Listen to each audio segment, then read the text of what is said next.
달러화는 나의 자산을 방어해주는 방패이기 때문에 네. 달러화 자산은 그때 이제 독일 마르코와 하락에 베팅을 하신 거예요.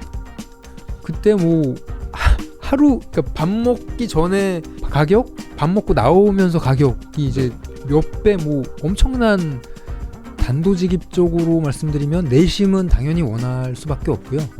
중국이 당연히 그런 꿈을 가지고 있지만 네.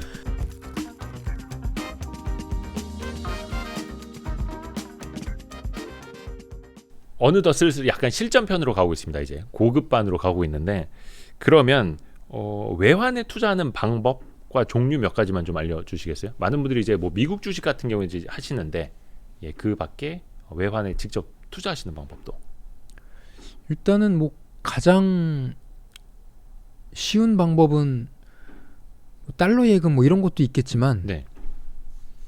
또 한 가지 방법은 주식 투자하시는 분들이라면 미국채 ETF 이런 것도 있고요. 물론 이제 미국채 ETF는 환율에만 영향을 받는 게 아니라 네. 미국 금리, 그러니까 미국 국채 금리에도 영향을 받기 때문에 네. 환율만 그렇죠. 으로 이제 움직이진 않고요. 그러니까 금리의 영향을 잘 모르시는 분도 계실 텐데 미국채 금리가 올라가면 네. 그러면 이제 국채 가격은 떨어집니다. 그렇죠. 가치가 떨어지죠. 금리와 국채 가격은 이제 반대로 가기 때문에. 이해하면 되니까. 그래서 뭐 환율이 올랐더라도 미국채 금리가 같이 올랐을 때는 오히려 미국채 가격은 떨어지는 경우도 있습니다. 맞아요. 그래도 어쨌든 달러화 자산을 투자할 때 뭐 달러와 뭐 정기예금이나 뭐 이런 거를 제외하면 주식 투자자들이 가장 쉽게 접근할 수 있는 건 이제 미국채 ETF가 될 거고요. 네. 그러니까 내가 달러화를 직접 사지 않더라도 미국 주식도 결국 달러로 환전해서 사는 것도. 그렇죠. 예. 그런 것도 있을 거고 아니면 뭐 미국 뭐 S&P ETF 중에 뭐 해지 안 된 것들이 있다면 예. 그런 것도 달러와 가격이 연동을 할 거고요. 금 ETF 같은 경우에는 이제 원달러 환율 해지를 해서 투자하는 상품만 나와 있기 때문에 이제 원달러 환율에 영향을 안 받지만 한국 금거래소에서 주식 계좌로 한국 금거래소에 네. 금을 직접 투자할 수 있는 방법이 있는데 네. 그건 이제 원달러 환율도 반영이 되거든요. 네. 그러니까 국내 금 가격이 연동되기 때문에 그것도 이제 간접적으로는 원달러 환율에 나의 자산을 노출시키는 거죠. 네. 그것도 뭐 직접적인 환투자는 아니지만 금거래소에 투자된 이제 국내 금 가격을 기준으로 투자를 하시면 그것도 네. 이제 환에 노출시키는 방법입니다. 지금 이제 우리가 약간 자연스럽게 의식의 흐름대로 이야기를 하면서 환율에 좀 노출시키는 방법 위주로 조금 가중치를 두고 말하는 것 같아요. 우리가. 예. 그렇죠. 그 말인즉슨 원달러 환율이 좀 오를 수도 있다. 즉 미국이 금리를 올리게 되면 어쩔 수 없이 달러화가 강세. 즉 원달러 환율은 오를 수밖에 없으니 미국 자산, 달러 자산에 투자를 하더라도 해지를 해서 환율을 고정시키는 것보다 약간 해지를 하지 않고 열어두면서 환율이 올라갈 때 추가 수익을 더 얻는 것이 나을 것이다. 약간 이런 쪽으로 기대를 하게 되는 걸까요? 그렇게 생각하시긴 쉬운데요. 네. 근데 이제 자산을 배분하는 관점, 나의 자산 포트폴리오를 운용하는 관점에서는 내가 뭐 한국 주식을 들고 있고 한국 부동산을 들고 있다면 달러 자산을 들고 있는 건 좋거든요. 네네네. 그러니까 항상 배분 측면에서 예. 자산 배분 측면에서 달러화는 나의 자산을 방어해주는 방패이기 때문에 네. 달러화 자산은 나의 자산 중에는 항상 달러화 자산을 가지고 있는 게 좋습니다. 네. 그러니까 뭐 달러가 하락할 것 같더라도 일부는 남겨놓는 게 좋다고 보고요. 물론 달러화가 상승할 것 같다, 뭐 달러화 자산이 유망하다 그러면 달러화 자산을 늘릴 수도 있겠지만 사실 개인 투자자들이 그런 방향성을 보고 투자하기엔 좀 무리라고 보고요. 그렇죠. 물론 그렇게 생각하시는 분들은 많으실 거예요. 네네. 할 수 있어. 예, 달러화 오를 것 같아 이러면 달러화 가자. 하시는 분들 많지만 네. 저는 그러니까 투자를 적극적으로 하시는 분들은 달러화 자산을 항상 일부라도 가지고 가시는 게 맞다고 보고요.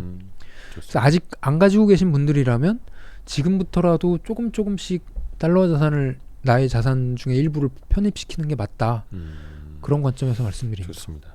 자꾸 저는 예전에 그 FX 마진 거래 하시던 아주머니들이 많이 생각이 나가지고 그때는 지금 거의 코인 거래소들 나타나고 코인 쪽에서 불법 업체들 많이 나타났던 것처럼 당시에는 그 FX 마진 거래, 그 외환 마진 거래, 뭐 레버리지를 쓰도록 해주겠다, 자기네들 HTS를 특별한 걸 만들었대, 이거 써보, 이런 업체들이 정말 많았거든요. 그래서 외환 투자도 진짜 조심하셔야 되는 거고, 그 재미난 일이 요 책 안에도 있는 내용인데 저는 몰랐어요. 그 거시경제의 대부 케인즈, 존 메이너드 케인스, 그분도 외환 투자했다가 엄청난 손실을 보셨다면서요. 그 거시경제 제일 큰 형님이 예, 아까도 말씀하셨 한 100년 넘은 방금 전에 이제 FX 마진 거래 말씀하시면서 말씀하시면서 레버리지 말씀하셨잖아요. 네. 그때 이제 케인즈가 피해를 본 게 이제 레버리지 때문에 피해를 많이 봤고요. 그 형님도 레버리지 쓰신 거예요? 예. 그 당시에 이제 아마 그분이 레버리지 한도를 10배? 10배요? 그 정도 13배인가요? 과감한 형님이네요. 그러니까 실제로 10배를 갖다 썼는지 모르겠지만 네. 그 당시 한도를 부여받은 것 자체는 10배인가 13배 뭐 그 정도 수준이었던 걸로 알고 있고요. 근데 그 케인즈가 결국 투자로서 성공했다고 알려져 있는데 투자자로서 초기에는 이제 외환 투자를 했었고 그때 이제 피해를 봤던 거고요. 아하. 나중에는 성공을 하셨지만 나중에 성공한 건 외환 투자는 아니었고요.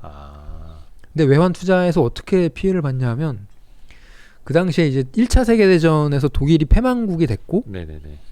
그리고 이제 승전국들이 독일한테 이제 배상금을 물리기 위해서 파리 평화회담을 개최를 열었고 거기에서 영국 대표단의 일원으로 케인즈가 가서 우리 유럽의 장기적인 그 평화와 유럽의 미래를 위해서는 독일을 망하게 할 정도는 가서는 안 된다.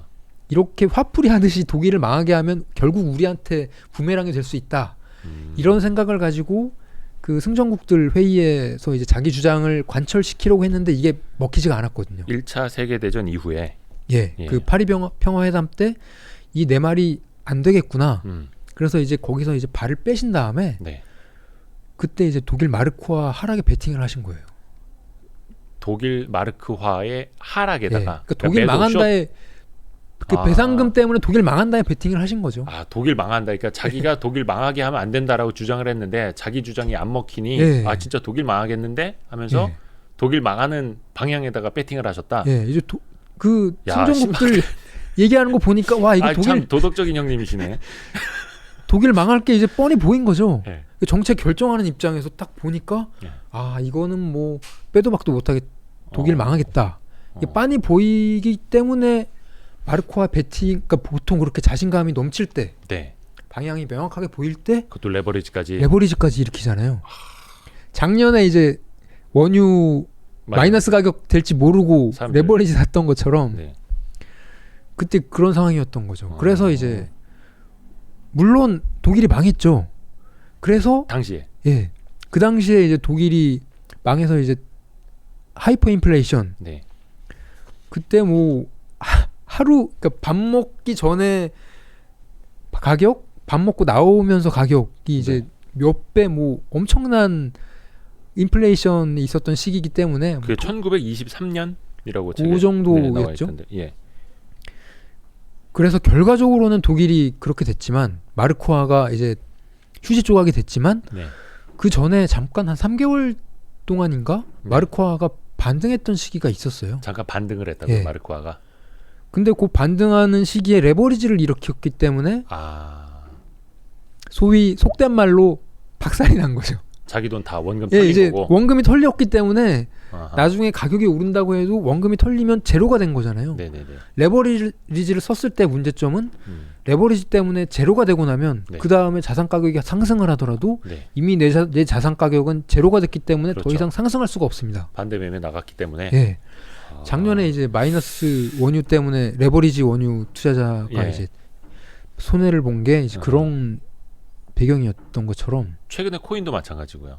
그 레버리지의 위험성이 거기에 있는 겁니다. 저도 그 케인스 형님 상당히 존경하는데 그렇게 풀베팅까지 하시는 분인 줄은 몰랐네요. 약간 도박성이 있으셔. 그래서 원래 그 아이작 뉴턴의 그 투자 실패 사례는 되게 유명하잖아요. 예. 그 뭐였지? 동인도 회사 말고 남의 회사. 남해 회사, 남해 회사. 약간 그런 것보다도 어떻게 보면 이제 케인스 형님이 더 크게 노리다가 크게 그 큰 풀스윙 하시다가 이제 넘어진. 그래서 항상 투자자 여러분도 조심하셔야 됩니다. 예. 자, 그리고 국가별로 이게 통화마다 조금 성격이 좀 있더라고요. 뭐 호주 달러, 또 일본의 엔화. 우리가 봤을 때는 아니 일본 엔화가 왜 안전자산이야 싶기도 한데 약간 위기 때 엔화는 또 막 안전자산 역할을 하기도 하고 이 통화별로 좀 뭔가 색깔 좀 설명 좀 해주세요. 일단 엔화 같은 경우에는 일본이 저금리로 벌써 20-30년 네. 유지가 됐잖아요. 그리고 엔화는 국제통화잖아요. 네. 교환이 자유로운 국제통화다 보니까 엔화를 빌리기도 쉽거든요. 빌려서 내가 투자하고 싶은 국가가 있으면 네. 엔화를 빌려서 외환시장에서 팔고 그 엔화 대신에 받은 통화로 투자를 하는 그 이제 캐리 트레이드라고 네. 하는데 그런 식으로 엔화가 굉장히 많이 사용되거든요. 그런데 이 메커니즘 자체가 세계 경제가 좋을 때 투자할 때가 많아지잖아요. 네. 세계 경제가 좋을 때 글로벌 금리도 올라갑니다. 근데 엔화 금리는 거의 안 움직이고 지금도 뭐 제로에 그대로 네, 바짝 붙어 있잖아요.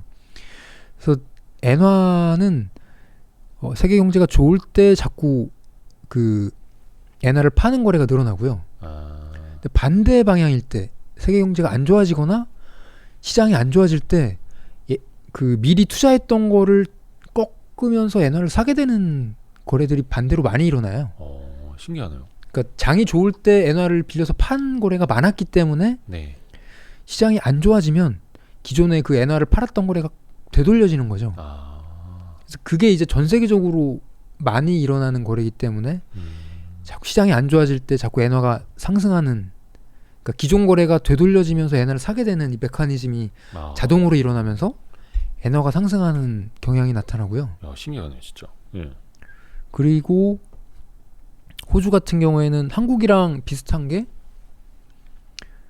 그 중국, 그러니까 호주도 제1의 무역 상대방, 네. 최대 수출 상대국이 중국입니다.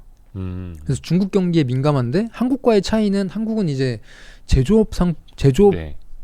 통해서 제조 제품을, 그러니까 뭐 중간재, 그렇죠. 반제품 이런 거를 많이 수출하는 반면에 호주는 대부분이 원자재를 그렇죠. 수출하거든요. 거의 원자재죠. 그래서 성격 자체는 조금 다르지만 네. 원자재는 글로벌 경기와 이제 같은 방향성을 공유를 하잖아요. 다만 이제 제조업도 비슷하긴 하지만 성격 자체는 조금 다른 측면이 있는 거죠. 그래서 이제 호주 통화는 글로벌 경기에 굉장히 민감한 특징이 있고, 그리고 일본 사람들이 호주 국채를 굉장히 좋아합니다. 그러니까 과거부터 호주 국채 굉장히 많이 호주 투자. 국채를 일본 사람들이. 왜냐하면 호주가 선진국 중에서도 그 신용 등급이 제일 좋은 나라였고, 그리고 선진국 중에서도 상대적으로 금리도 높은 나라였거든요. 네. 그래서 일본 엔화를 팔고 뭐 호주 달러에 투자하는 거래도 많고요. 네. 일본 사람들도 호주 국채나 호주 자산을 좋아하고, 그러다 보니까 외환 시장에서 그 전체 금융 시장의 분위기를 가장 잘 나타내는 통화쌍이 호주 달러하고 엔화 요 통화쌍입니다. 재밌네요, 그것도. 또 하나가 많은 분들이 이제 선진국 자산보다 좀 신흥국 자산에 투자하시는 분들이 조금씩 많이 생겨나고 있습니다. 몇 년 전에 한번 열풍이 불었던 브라질 국채가 대표적이고, 뭐 브라질 국채 금리 20% 준다, 뭐 이런 거에서 몇몇 증권사에서 몇 년 전에 브라질 국채 엄청 팔았었잖아요. 그 주변에도 그런 분들 좀 많이 계신가요? 요즘에도 어때요? 주변에 계십니다. 네. 주변에 계시고, 네. 간혹 이제 개인적으로 문의하시는 분들이 있긴 한데, 네. 저도 한때는 브라질 국채 괜찮은 것 같다라고 말씀드린 적은 있었는데, 원래 브라질 국채, 브라질 해활화 환율이 해활화. 원자재 가격에 많이 민감하게 움직이거든요. 네. 근데 최근에 보면 원자재 가격은 상승하는데 브라질 헤알은 못 따라가는 경향이 나타나서 그리고 과거에 비해서는 이제 금리 메리트도 조금 줄어들긴 했죠. 지금 한 어느 정도 하죠? 브라질 국채가? 최근에는 저한테 브라질 국채를 물어보신 분이 안 계셔서 제가 원래 브라질 국채는 개인적으로 물어보시는 분들 계실 때만 한 번씩 보는 통화라서 네. 저는 주로 메이저 통화 보거든요. 네네네. 그래서 잘 안 보기 때문에 최근에 뭐 금리 정확한 수준은 모르겠지만 네. 어쨌든 과거에 비해서는 금리 수준도 좀 떨어진 상황이라 네. 적극적으로 브라질 국채를 뭐 투자하라고 말씀을 못 드리겠습니다. 지금은. 제가 찾아보는 사이트에도 이게 브라질 국채가 옛날엔 있었는데 지금 사라졌네. 제가 한번 찾아볼게요. 그냥 네이버에 치니까 나오는데요. 브라질 국채 10년물 9.23, 3년물이 7.97, 5년물이 7.98. 저도 진짜 몇 년 만에 봤네요. 브라질 국채 수익률. 예전에 한때 브라질 국채 수익률 막 20% 넘는다 그래가지고 막 증권사에서도 엄청 팔고 막 그때 리우 올림픽이었죠. 리우 올림픽 당시만 하더라도 뭐 10몇 %막 이렇게 돼서는데 지금은 이제 9%대네. 이 정도면은 그 하이퍼 리스크를 지고 들어갈 만큼의 메리트는 지금은 좀 아니다라고 보시는 거고. 예, 지금은 브라질 국채를 유망하다고 말씀드리긴 좀 힘든 상황이고요. 물론 역발상 투자 역발상 관점에서 어떨지 모르겠지만 예. 저도 예전에 한때 괜찮은 것 같다고 말씀드렸다가 예. 예. 힘드셨구나. 뭐, 힘드신 분이 계신 것 같아서 어. 그래서 말씀은 못 드리겠고 야. 근데 신흥국들을 보면 네. 지금 신흥국이 크게 이제 세 가지로 볼 수 있는데 세 가지 예. 지역. 일단 유럽 쪽에 동유럽이 이제 신흥국 카테고리가 있고요. 네. 또 한 가지는 이제 아시아 신흥국, 예. 그리고 이제 중남미 신흥국 예. 이렇게 크게 신흥국을 볼 수 있는데 네. 아시아가 제일 유망하다고 봅니다. 그러니까 중국의 부상과 함께 아시아가 같이 네. 이제 수혜를 입는 부분도 있고, 그리고 아시아 신흥국들이 뭐 전반적으로는 뭐 인도도 그렇고요, 네. 베트남도 그렇고 그 다른 뭐 중남미나 동유럽은 사실 유럽이 과거만큼 성장을 못하고 예. 예, 그런 부분 때문에 동유럽은 약간 메리트가 떨어지는 부분도 있는 것 같고, 중남미는 원자재 의존도가 원체 높고 상대적으로 높고 네. 아무래도 뭐 최근에 지식산업이 네. 커지는 이런 트렌드에 가장 잘 따라가는 게 이제 아시아인 것 같아서 그리고 중국에 가장 밀접하기도 하고요. 그래서 뭐 신흥국 중에서도 그나마 아시아가 제일 낫지 않을까 그렇게 바라보고 있습니다. 참 그 신흥국하고 아시아 이야기 나와서 말인데 이게 MSCI 기준으로 우리나라가 그 선진 지수가 아니라 신흥국 지수잖아요. 이머징 마켓으로 돼 있고, 저도 뭐 기획재정부도 출입을 하고 한국거래소도 출입을 하고 그 모건 스탠리 사람들이 이제 방문을 하거든요. 예. 와, 그 조사사인 게 벌써 10년이 넘었네. 그때 발제했던 게 드디어 MSCI 선진국 지수 들어가나 왜 못 들어, 이거를 이제 10년 전에도 그 똑같은 기사를 썼었는데 요거 거의 매년 반복됩니다. 지금도. 근데 결국 그들이 원하는 게 뭐 원화 그 역외 시장이라고 표현을 해야 될까요? 결국은 원화를 더 개방하라 이거잖아요. 예. 일단은 그거 좀 모르시는 분들에서 그게 왜 안 되고 있는지랑 좀 어떻게 하면을 좋을지 좀 의견 좀 이야기 좀 가르쳐 주세요. 그게 MSCI도 있지만 뭐 FTSE, 네. 뭐 S&P 그렇죠. 이런 거 있잖아요. 다른 기관들은 한국을 선진국으로 분류하고 있는데 MSCI만 신흥국으로 분류하고 그렇죠. 있다는 얘기는 FTSE도 사실 선진국으로 분류해 준 지 몇 년 안 됐죠, 거기도. 예. 예. 몇 년 안 됐죠. MSCI만 그렇다는 얘기는 제가 이제 그 비공식적으로 네. 들은 얘기는 콧대가 높다. 아, 그런 얘기를 들었고요. MSCI는 모건 스탠리. 예. 예. 그 이게 한국이 선진국 MSCI 기준에서도 선진국이 되려면 둘 중에 하나입니다. 한국이 원화를 더 자유롭게 거래되도록 규제를 완화하거나, 네. 아니면 MSCI가 기준을 낮추거나 기준을 완화하거나. 근데 저는 한국이 외환 위기 트라우마나 아하. 글로벌 금융 위기 이런 그러니까 글로벌 경제가 크게 흔들릴 때나 아니면 외환 위기 트라우마 이런 것 때문에 외환 규제를 완화하기는 쉽지 않다고 보거든요. 그래서 된다면 MSCI가 콧대를 낮추는 것밖에 없다.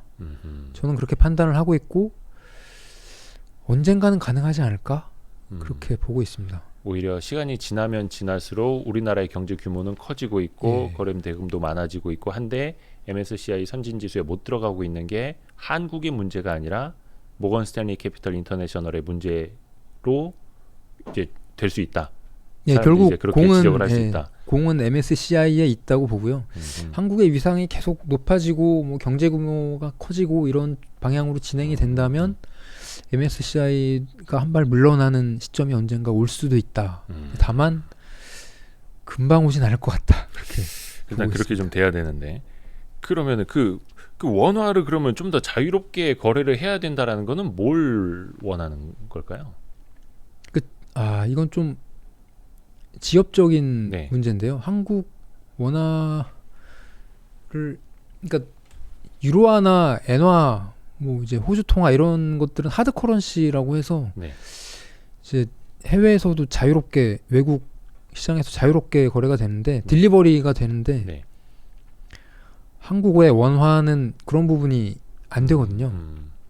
그러니까 이게 좀 지엽적인 문제고 좀 기술적인 문제라서 뭐 그런 것까지 자세하게 이제 말씀드릴 필요는 없는 것 같고 네, 네, 네. 어쨌든 그런 부분에 개선이 있어야 된다 이런 얘기인데 한국 정책 당국은 그럴 생각 없다 이 부분은 이제 맞아요. 확고한 것 같습니다. 약간 좀 비유를 하자면은 거의 이제 원화를 바꾸려면 서울 외국환 중개 시장 와서 바꿔야 되니까 너무 불편하다 막 약간 이런 느낌. 예.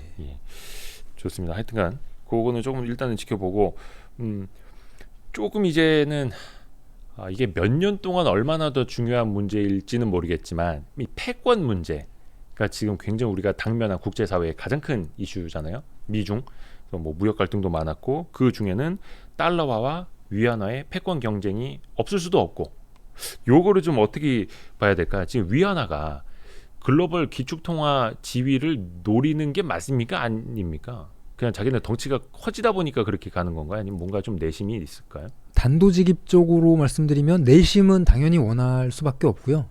중국이 당연히 그런 꿈을 가지고 있지만 네. 지금 뭐 미국이 다른 동맹국들 뭐 협력국들 동원해서 중국 엄청 견제 심하게 들어오잖아요. 네.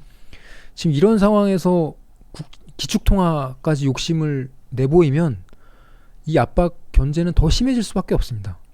그래서 언제가 될지 모르겠지만 중국이 그 꿈을 향해 나아가는 동안에 적어도 뭐 10년 이상 몇십 년 동안은 우리 그럴 생각 없다. 겉으로는 계속 이런 기만적인 그 언행을 보일 거라고 예상을 하고 있고요.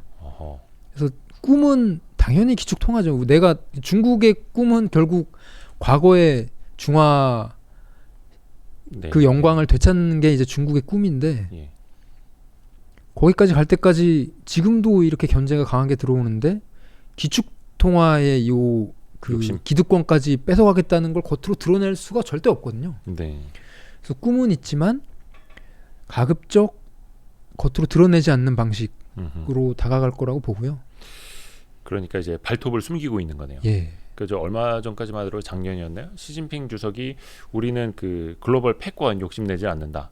앞으로도 글로벌 패권을 욕심내지 않겠다 이렇게 이야기를 해가지고 저 트럼프 형님 앞에서 뭔가 좀 깨갱하는 건가 싶었는데 그게 아니라 일단 살짝 발톱을 좀 숨겨놓고 더 힘을 기르는 이런.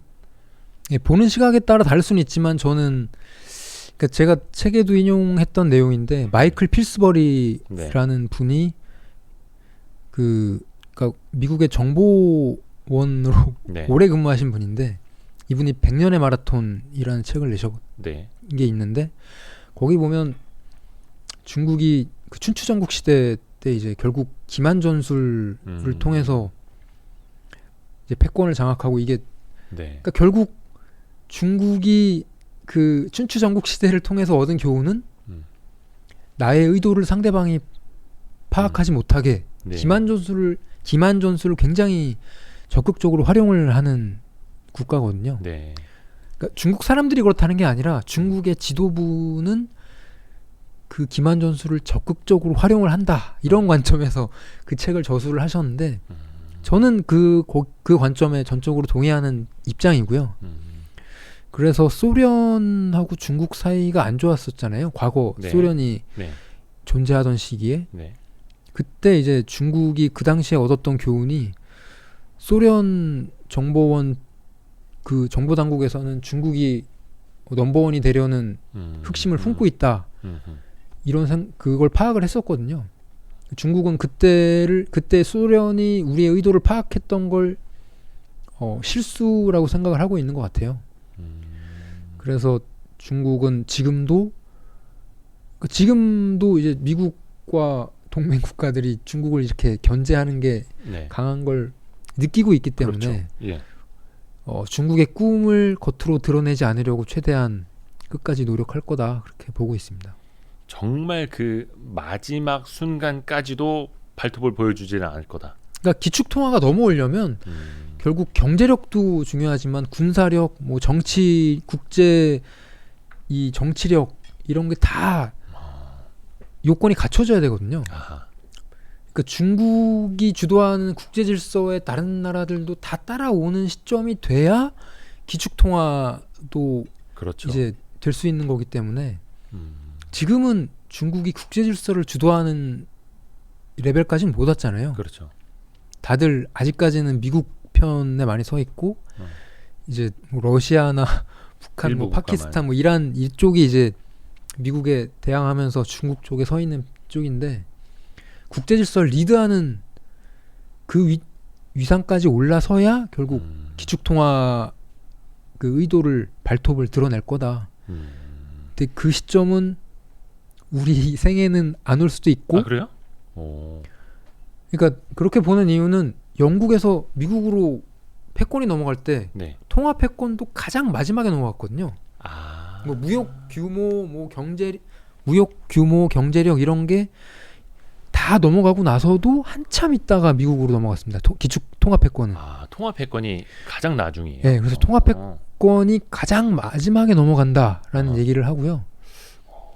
그럼 일단 우리가 살아있는 한은 달러 패권은 좀 안심할 수 있는. 예, 근데 다만 이 달러 패권이 다른 나라로 넘어가든 아니면 다른 자산으로 넘어가든 네. 아니면 중국으로 넘어가든 이 달러 패권이 무너진다는 기대는 생길 수 있겠죠. 그런 예상은. 그러면서 자산 가격은 변할 수는 있겠죠. 우리 생이 끝나기 전에. 그리고 또 최근에 이제 그 가상 자산. 그러니까 저는 이제 가상 통화, 가상 화폐가 아니라 가상 자산이라고 저는 이제 부르는데 가상 자산에도 이제 관심들이 많으신데 몇몇 사이트들 보면은 비트코인 달러라는 그 일종의 환율 시황을 그렇게 표현하는 데들도 있더라고요. 혹시 그렇게들 좀 많이 보시나요? 비트코인 달러, 비트코인 원화 뭐 이렇게 원달러 환율처럼 원 비트코인 환율. 뭐 한국 사람들은 뭐 원 비트코인 가격을 보겠지만 뭐 국제적으로는 달러 기준으로 그러니까 지금 기축 통화가 달러기 때문에 원자재도 뭐 달러 기준으로 표시하듯이 비트코인도 코인 역시 코인 자산들도 달러 가격으로 표시를 하고요. 제가 뭐 코인 전문가는 아니라서 많은 말씀을 못 드리겠지만 중앙은행들이 통화 발권력을 가진 중앙은행들이 엄청나게 견제를 들어오고 있잖아요. 네. 이건 뭐 예상하지 못했던 상황이 아닙니다. 그래서 미래는 불투명하고 이제 디지털 세계가 계속 확장되는 이 시대적인 흐름을 보면 이런 암호화폐, 뭐 가상자산의 가능성은 많지만 잠재력은 무궁무진하지만 이 통화 권력을 쥔 그 국가와의 그러니까 개별 국가들 통화 패권을 가진 국가들 이 당국과의 이 파워 게임을 고려를 하면 우리가 보는 미래가 그렇게 긍정적이지 않을 수도 있거든요. 그래서 코인에 투자할 때는 모든 걸 잃을 수 있다는 각오를 하고 투자를 해야 된다고 보고요. 그러니까 대박 아니면 쪽박 될 수 있다는 생각을 가지고 투자를 해야 되고 실제로 중앙은행가들은 저거는 쪽박될 수 있다라고 경고를 하는 분들도 많거든요. 예. 실제 그럴 수도 있기 때문에 그런 가능성은 인식을 하고 투자를 하셔야 되고 그래서 투자를 하신다면 내 자산의 굉장히 일부만 투자를 하셔야 된다. 그렇게 저는 판단을 하고 있습니다. 그 사실 군사력 그 힘은 뭐 핵무기라든지 항공모함, 전투기, 뭐 미사일 이런 데서 나온다면 경제력은 사실 뭐 제조업, 서비스업도 있습니다만 통화가 사실 제일 또 중요한 거일 수도 있고 중앙은행들이 또 뿐만 아니라 각 국가가 그 힘을 놓을 리는 당연히 없고 그걸 또 대체하는 디지털 자산을 용인하기란 사실상 저도 불가능하다라고 보는 거예요. 그래서 뭐 이렇게 CBDC 뭐 이런 것들도 중앙은행이 많이 또 이제 개발을 하는 건 거고요. 이야기가 너무 좀 방대하게 가는데 마지막으로 그거 한번 여쭤볼게요. CBDC 이런 것도 많은 분들이 이제 주목하고 계셔가지고 CBDC가 만약에 그러니까 중앙은행이 만든 디지털 자산이 나온다면 한 몇 년이나 걸릴까요? 한국은행에서도 뭐 그거 많이 연구하고 있다는. 중국 같은 경우에는 그 내년 초 2월 그 베이징 올림픽 때 네. 이걸 전 세계 디지털 위안화를 보이겠다는 요 방향 그 목표가 뚜렷한 것 같아요. 그럼 빠르죠 거기는. 예, 그래서 제일 눈에 드러나는 건 디지털 위안화의 형태로 적어도 베이징 올림픽 때는 좀 화제가 되지 않을까 그렇게 왠지 중국이 예상을 하고 만든 있습니다. CBDC를 썼다가는 뭐 좀 하여튼 그렇게 좀 느끼시는 분들이 있어가지고 예, 저도 그렇기는 하고. 그러니까 중국은 가장 빠를 것 같고. 그리고 아무래도 연준도 이제 가급적 기축통화 패권 기득권을 누리고 있다 보니까 네. 그런 디지털 위안화의 빠른 그 대비. 발전과 이 영역 확장을 견제할 수밖에 없는 입장이잖아요. 네네네. 그래서 처음에는 이 디지털 중앙은행 화폐에 거리를 두다가 네. 얼마 전부터는 굉장히 마음이 조급해졌거든요. 그래서 미국 연준이나 그리고 한국도 뭐 전 세계 중앙은행들이 움직이고 있는데 네. 한국도 지금 뒷짐지고 있을 상황이 아니니까 한국은행도 움직이기 시작했고요. 네. 그래서 이게 디지털 위안화가 디지털 예. 커런시가 네. 우리 생활을 얼마나 바꿀지 이게 이제 기존의 통화 체제를 얼마나 뒤바꿀지는 모르겠지만 어쨌든 이 디지털 중앙은행 화폐가 생각보다 빨리 현실화될 수는 있다 그렇게 보고 있습니다. 그러니까 이거는 이제는 아직은 이제 연구하는 단계에 불과하기는 한데 나중에 CBDC가 정말로 도입이 될 때 이제 중앙은행이 시중은행에 돈을 내주고 사실은 시중은행이 그 통화를 이제 공급하고 뭐 대출해주고 예금을 받고 이런 역할을 하는데 CBDC까지도 이제 그렇게 될 수 있느냐 또 사실은 좀 봐야 되는 문제라서. 예, 은행이 그 시중은행이 거기서 어떤 역할을 하게 될지를 이제 중앙은행들하고 잘 조율을 해야 되겠죠. 그렇죠. 그럼 이게 센트럴뱅크 그 중앙은행에 연결돼 있는 디지털 커런시인데 이 중간에 시중은행이 그럼 이 랜선 어딘가에 이제 같이 연결이 돼 있어야 되는 건지 굉장히 참 모호하죠 이게. 굉장히 고민이 많은 부분인 것 같습니다. 그러니까 금융 시스템 자체의 근간을 흔들면 맞아요. 경제 자체가 불안해지니까 그런 전반적인 부분도 다 고려를 하셔야 될 거고요. 좋습니다. 자 오늘 신한은행의 백석현 이코노미스트 통해서 이 환율 관련된 책을 쓰신 김에 저희도 환율뿐만이 아니라 이 경제 전반적으로 또 투자자로서 어떻게 대응을 해야 되는지까지 긴 시간에 걸쳐서 이야기를 많이 들었습니다. 오늘 먼 걸음 해주셔서 너무 감사하고요. 또 나중에 지금은 잠잠하지만 나중에 또 외환시장 어떻게 될지 모릅니다. 그럼 또 이제 주식시장이라든지 다른 자산 시장도 같이 또 이제 막 흔들릴 수 있어서 그때 한번 제가 또 한번 SOS를 치겠습니다. 오늘 고맙습니다. 감사합니다. 고맙습니다.